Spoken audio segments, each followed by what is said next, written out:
Je, unahitaji taarifa kamili na uchambuzi wa ndani zaidi? Jiunge sasa katika grupu letu la WhatsApp kwa malipo nafuu kabisa. Utapata uchambuzi wa kila siku, mchana na jioni, update za dunia kwa haraka zaidi, fursa ya kumuuliza maswali Rahby papo hapo na kupata majibu ya haraka zaidi kutoka kwake. Usikose nafasi hii adhimu. Jiunge sasa na uwe mbele ya taarifa kuliko wengine. Tupigie kwa simu namba 0654467177 au tuandikie ujumbe ni unge na Rahby. Tutakuunga moja kwa moja. Tunazungumza mambo mengi kweli kweli. Nilikuwa nimepita kwenye mtandao wa X. Kwa wale wenzangu na mimi ambao huwa mnatumia mtandao wa X, mnaweza kunielewa, ambao ni Twitter ya zamani.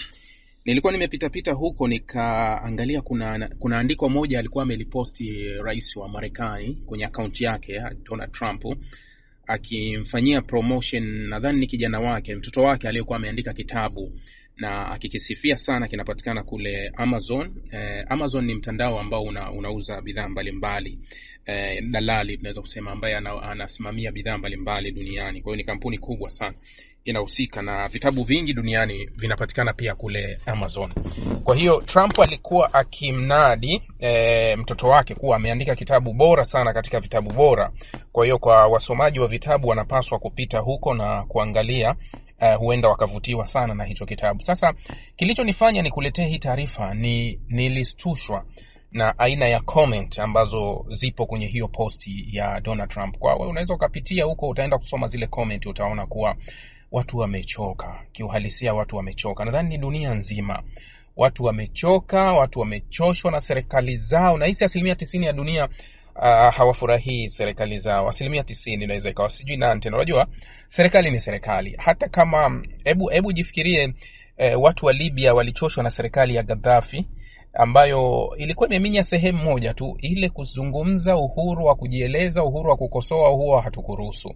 Lakini mpaka mapato ya nchi walikuwa wanagawiwa, kuwa ikifika kota moja, robo ya mwaka, tunaangalia tumeingiza kiasi gani, faida kiasi gani, raia wote wako registered, tunajua wamesajiliwa wote hadi watoto. Kwa hiyo katika mgao wetu wa nchi tunagawana vipi na vipi. Lakini ilivyofikia hayo, bado raia wa ndani ndio waliomuondoa Gaddafi. Unajua raia wa ndani ndio ile walispark, wazungu wanasema walilipuka mpaka kumuondoa Gaddafi. Vuguvugu lilianzia ndani.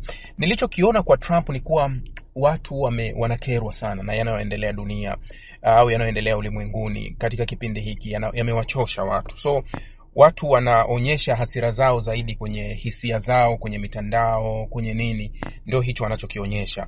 Na ukisoma comments zake unaona kuwa ziko hivyo. So nilizungumza jana sikuwa nataka kuzungumza tena kuhusu masuala ya Qatar na haya yaliyotokea Israeli, na ya kwepa, yani tumeshayazungumza nje ndani, au tumeshayazungumza sana. Lakini kuna vitu vinatokea. Unajua kuna hadithi inakuja na hadithi muendelezo. Yani kuna hadithi inaweza ikazungumza tu mara moja alafu ikaisha. Kuwa ajali imetokea, watu 5 walikuwa kwenye gari na wote wamekufa.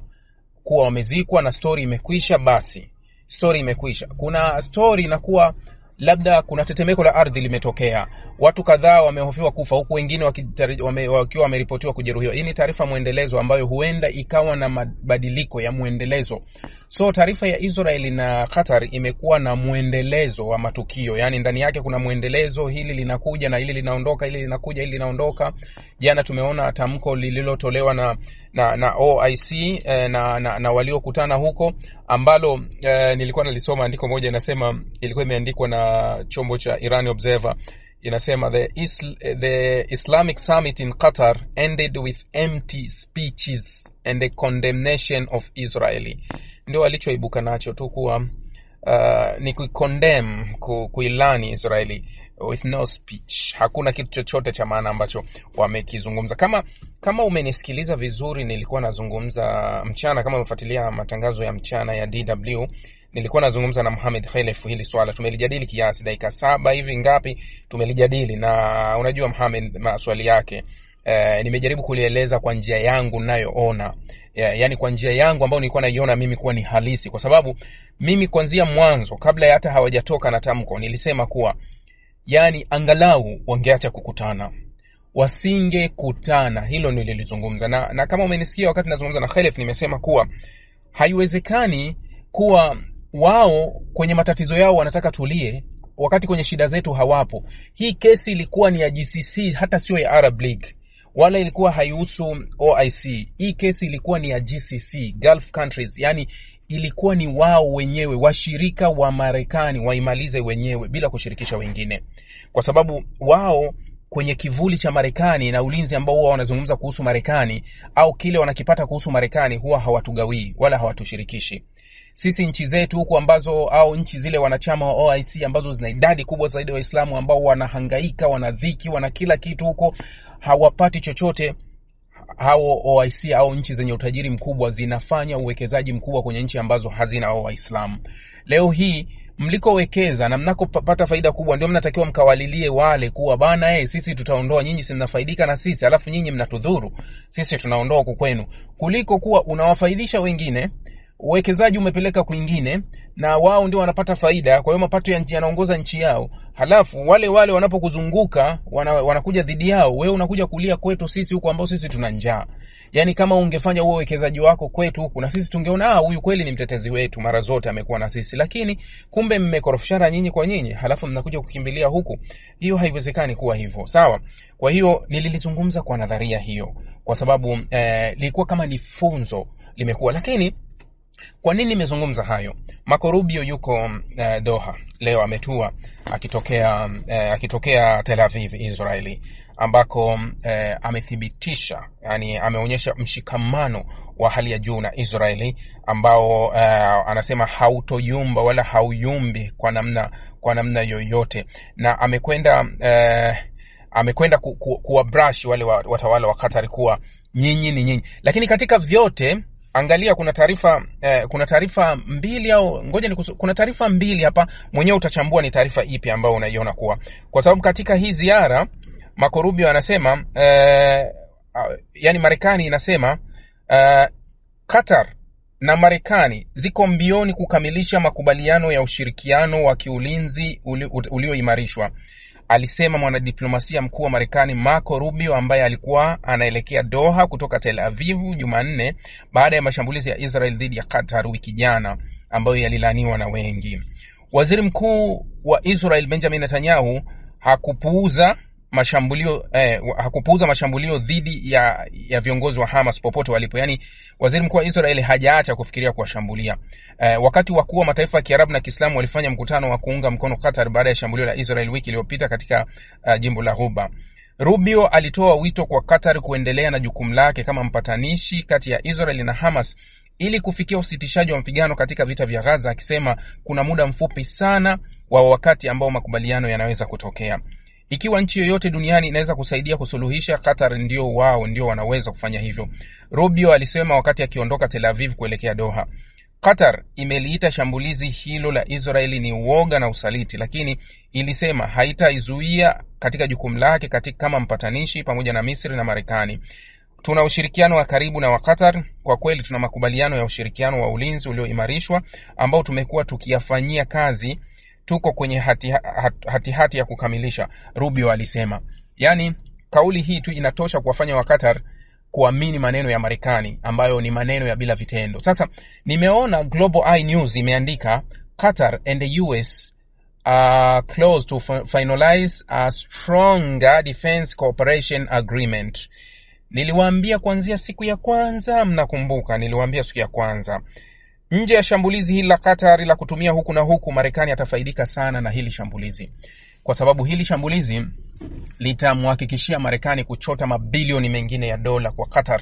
Mabilioni ya dola kwa Qatar atayachota vizuri, kwa sababu Marekani anaenda kumwambia Qatar kuwa hauko salama dhidi ya Israeli. Maana yake tishio la Qatar ni nani? Irani hawezi kuishambulia Qatar. Irani ni rafiki yao, alipiga kambi ya Marekani pale, lakini Israeli anaweza akashambulia bila kujali. Na Qatar Irani aliwajulisha Qatar kabisa kwa jamani, mimi naenda kumpiga yule kule anayefadhili hivi vitu, lakini sio nyinyi. Nyinyi ni rafiki zetu na ndugu zetu, wala hatuhitaji kufanya hivyo. Sasa chukua kuwa Marekani anaenda kufaidika na mgogoro. Nani unaweza kuhisi Marekani kamtuma Israeli? Hebu angalia Marekani, Trump ni kila sehemu anaiona fursa. Yani katikati ya shambulizi la ambalo aliidhinisha, yeye anaiona fursa, kwa sababu nimesoma taarifa moja hivi, inasema hivi, imeandikwa na vyombo vya habari vya Israeli na nilizungumza na Mohamed Khalef DW. Inasema hivi: Waziri Mkuu wa Israeli Benjamin Netanyahu alimfahamisha rais wa Marekani Trump kuhusu mipango ya kuwashambulia viongozi wa Hamas nchini Qatar kabla ya shambulio hilo kutokea, kinyume na madai ya ikulu ya White House kwamba aliarifiwa tu baada ya kurusha makombora. Hiyo ripoti ilipotiwa na Axios.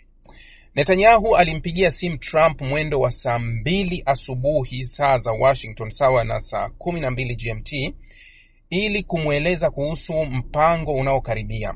Maafisa wa Israeli wenye ujuzi wa moja kwa moja waliambia chombo cha mtandao ripoti za awali za milipuko huko Doha ziliibuka dakika 51 baadaye. Yani toka Trump alivyopewa taarifa zilipita dakika 51 ndio Israeli wakafanya shambulizi huko Qatar. Ikulu ya White House yenyewe imeshikilia kuwa iliarifiwa baada ya makombora kuruka, ikidai Trump hakuwa na nafasi ya kupinga. Jeshi la Marekani lilimjulisha Trump juu ya shambulio la Israel dhidi ya viongozi wa Hamas huko Doha, na mara moja akamwagiza mjumbe wake maalum Steve Witkoff kuifahamisha Qatar. Msemaji wa ikulu ya White House Caroline Levitt alikuwa anaiambia Axios. Hata hivyo, kwa kukiri kwamba alikuwa na muda mfupi wa kusitisha operation hiyo, maafisa wa Israeli walisema kuwa ikulu ya Marekani ilifahamu mapema. Trump alijua kuhusu mashambulizi kabla ya makombora kurushwa na hakukataa, afisa mkuu wa Israeli alisema. Mwingine alisema Marekani ilifahamishwa katika ngazi ya kisiasa mapema, na kama Trump angetaka kuzuia basi angeweza kuzuia. Maafisa hao walisisitiza kuwa makombora bado hayajarushwa wakati wa mazungumzo ya Trump na Netanyahu, na kudai kuwa Israeli isingerusha au ingeghairi mashambulizi hayo iwapo Trump angepinga. Maafisa wa Marekani au Israeli hawajathibitisha wala kukanusha ripoti hiyo. Shambulizi hilo katika mji mkuu wa Qatar uliwalenga viongozi wa Hamas wanaojadili pendekezo la Marekani la kusitisha mapigano na kuua wanachama 5 wa Hamas na afisa wa usalama wa Qatar. Shambulio hilo lilizua shutuma za kimataifa, huku Trump akisema hakufurahishwa sana na operation hiyo.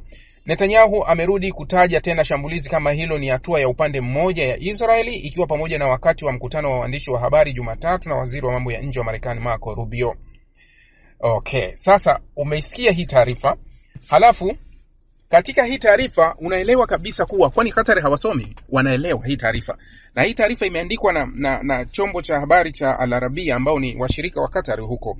Ni chombo cha Saudi Arabia ambacho kimeandika hii taarifa kuwa hayo ndio yalitokea hivyo. Sasa katikati ya shambulizi ambalo Marekani ameliratibu, yeye anaenda kufaidika kupitia hiyo.